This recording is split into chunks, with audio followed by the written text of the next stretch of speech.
Dr. Christy Ennis. Welcome to Follow Me Friday, where motion is lotion. Today, for those buns and those hips, they play a major role in stabilizing that knee. So if you've got knee pain, odds are you got some weakness in the hips, and we're going to work on trying to fix that today. Stay tuned to the end because I'm going to show you one technique you can use to actually help loosen one of those muscles that makes a big difference as well. First 3 exercises are on the ground or in bed, and then we're going to stand on up. So put those heels together, turn those toes out, let those knees open up, and you're going to lift that butt up. If you've watched some other videos, I'm sure you've seen me do this one. One of my absolute favorites to engage most of those glute muscles and open up the hips at the same time. If any of these exercises feel too easy, go ahead and throw a band on, and that makes everything a little bit more challenging. If they are too hard, just watch how much you're moving. It's okay if you're only lifting a little bit. There's nothing wrong with that. It's persistent and consistent. That is the key. We're going to do 15 of these. So that's 8, 9, 10, 5 more like this. And then we're going on our side. 5, 4, a little extra squeeze at the top. 3, 2, and 1. Okay, we're going to do both sides. So choose a side, any side. Me a little more graceful than me, maybe. You're going to roll all the way directly on that hip. Legs are straight, bend those knees, and you want to make sure you're in a straight line. So if you look down at your toes with your legs straight, you should just kind of wiggle those toes and see them, not much else. Don't let those hips slide forward as you bend your knees. Keep your feet together, and you're going to lift that top knee up. So there's 1. We're going to do 15 of these as well. 2, really isolating, obviously the muscles that rotate that leg a little bit more. 4, 5, 6, and it's these outer muscles that tend to be a little weaker than the inner muscles, which is actually why a lot of people have inner knee pain more often, because that knee kind of collapses in. Some of these muscles, their big job is to not just bring the leg back, but also help to support it out and support the pelvis. 5 more. 5, 4, 3, 2, and 1. We are going to do the other side, but we're going to flip onto our bellies first for an exercise. You can put a pillow underneath your hips if you need to in this position.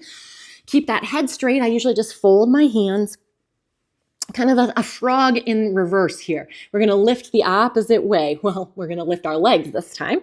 So heels together, toes open. Squeeze those glutes, lift those legs. You should feel this one pretty darn quickly. Like I said, if you have any pressure or pain in through the pelvis especially, go ahead and put a pillow underneath there.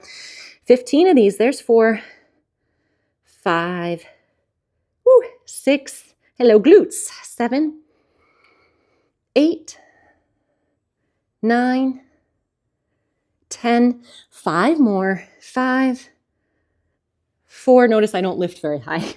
3, 2, and 1. Okay, now we got to get the other side. It's like an arm workout too. Here we go. Graceful flop onto my side. Get in that nice straight position. Bend those knees and then lift that top knee. There's 1. Again, we're doing 15. And we're going to stand after this. 3, 4, 5, 6, make sure you don't roll backwards as you go. So you're only lifting as high as you can without doing that. 9, 10, 5 more. 5, 4, 3, 2, and 1. And now let's go up to standing. Okay, stand next to something sturdy. If you need it, again, you can use a band to make it harder. You're going to shift a little bit or lean just a touch, and you're going to bring that leg out to the side and then behind you. I'm keeping my knees straight as I do this. We're going to do 10 in each position on each side. So there's 3, getting side and back butt. 4. These are great too, because if you do have difficulty lying down, you could just go right to the standing ones and vice versa. If standing doesn't feel great on you on either side, go to the lying down ones. So many options. No excuse is what that means. There's 7, 3 more. 1. Woo! That happens sometimes too. Little bend in that standing knee. Also try not to lock it. And 3, other side. Here we go. Out to the side. Oh, and then back. So like I said, you can certainly work on ankle mobility and stability here too at the same time, but you do want to make sure you're keeping good form. I'd much rather you hold on and work on balance another time than be like this. Ooh, a little snap, crackle, pop going on too. I think I have that with every video I do. See if anybody can pick it out. I should stop saying it and see if people can notice that. There's 7, 3 more, 8, both sides working here, clearly to me at least. 9, 1 more, and 10. We're gonna go right into a supported deadlift.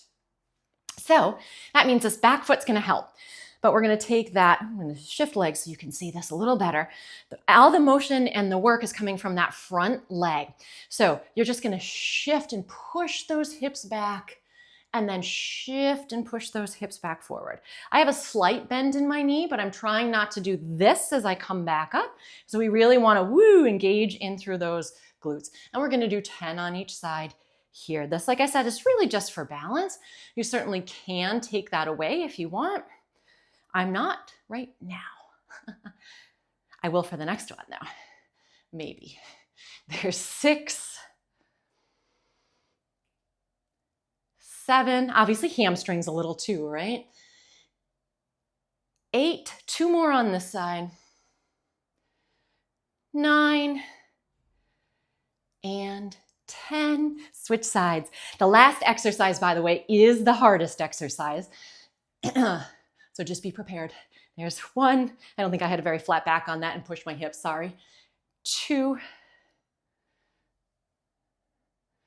3, and then don't forget there will be 1 more little one at the end to help loosen up this muscle that gets tight and often causes pain.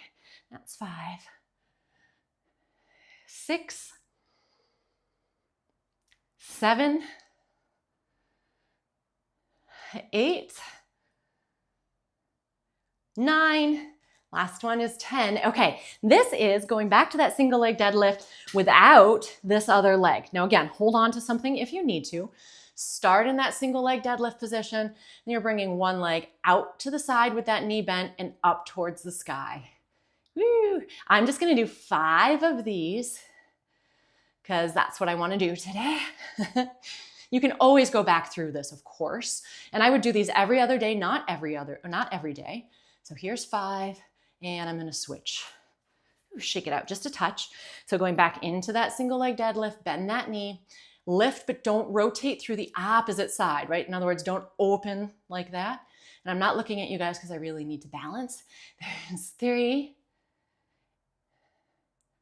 4, 1 more is 5, and then you're done with this workout, and I'm gonna show you that little release. I'm gonna pull out my Derma Edge and use the little edge here. I'll link this for you guys too. You can use your knuckle, just not quite as comfortable. You're gonna find the top of your hip crest and just drop down a little. You're gonna do a little experiment, poke around, and find a spot that you go, ow. It's usually fairly easy to find. You're gonna dig in just a little bit until you go a little more ow. And then you're gonna take that leg and you're gonna bring it out to the side. So usually when you bring it away, it hurts a little bit more, and a little less as you bring it back in. As you go through your repetitions here, you're gonna notice that it starts to feel better and better. And that's how you know when to stop. When that pain gets really low, like that 0, 1, maybe even a 2 at the most, that's when you stop and you go, woo, I feel so much better.